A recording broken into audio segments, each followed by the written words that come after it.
Luhongba numita bor kaina anina Kangsubi Lannabagi matangda kaikumna jariba amadi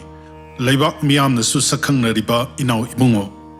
Dr. Sakpram Sanatomba Singhana wahang anikak hangbirai Ahanbada Luhongba loisilakpada bor kaina anina imung de changlaga Kangsubi Lannaduna chaminaribisi karigino amadi masi Lannabana chumbra natraga innabana chumbra haibisini Anisuba wahangi paukum hana pijari Meitei singi machatta nupa nupi nungsinaba apan thoktaba ahal laman mamangda khungup lauthoklaga kok khumduna chatpana chingba taunarai adubu hauzik matamdadi luhongbada kundo huklaga khazaida sikpa amadi mapalamgi matau tamduna chuppana chingba taunaba haurakle masishu Chatnabi ama oina samtharakpa yabagi oithokpa chauna leiri asigumna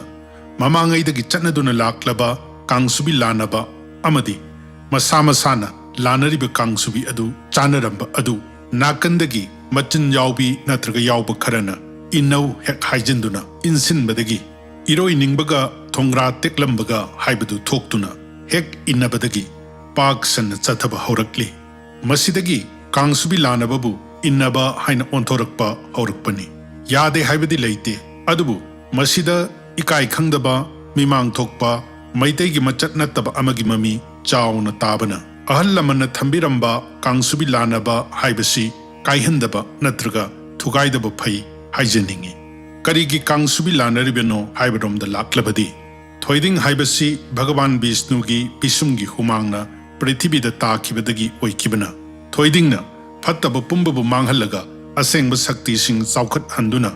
sangsar amadi adhyatmik animakta ahongba purakpa ngambana Yumban punsida khong thangjinba matam sida afaba achuma maikaida chatuna nungai yaifaba oinaba thoiding pijabani amaromda thoiding haibasi nupa nupi animakta fertility henkat hanbana bor kaina anigi dhara tahannaba maram amasu oiri aduga Kangsubibu tasiliba chuhi natraga chinigi napsin tasinbagi matau adu bor kaina anigi mapamda oihenduna asetpa yumban mari ama oihennaba Kangsubi pijabani masigi yumpham Vedadagi thiba tarbadi borgi maphamda kanyagi mapa natraga mamana Madhuparka haibadi ghi kohi chuhi sangom anauba amadi afamba tinsinaba polam ama khudol tamduna thakhalli asiguma matam sida purohitna Rigvedagi mantra ama thiduna tahalli mantra adudi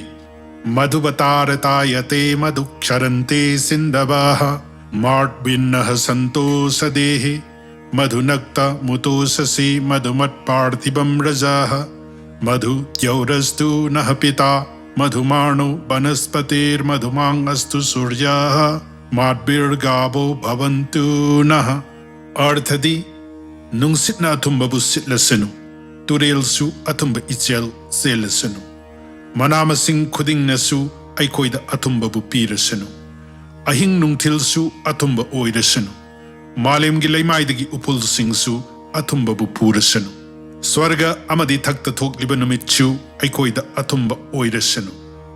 Sanbi singsu aikoida athumba sangom pirasenu Masida palliba athumba asina ingtappa nungaiba amadi saukhatpagi arthabu khanghanduna Nauna yumban punsida khongdagadoriba bor kaina anigi maphamda piba asirabani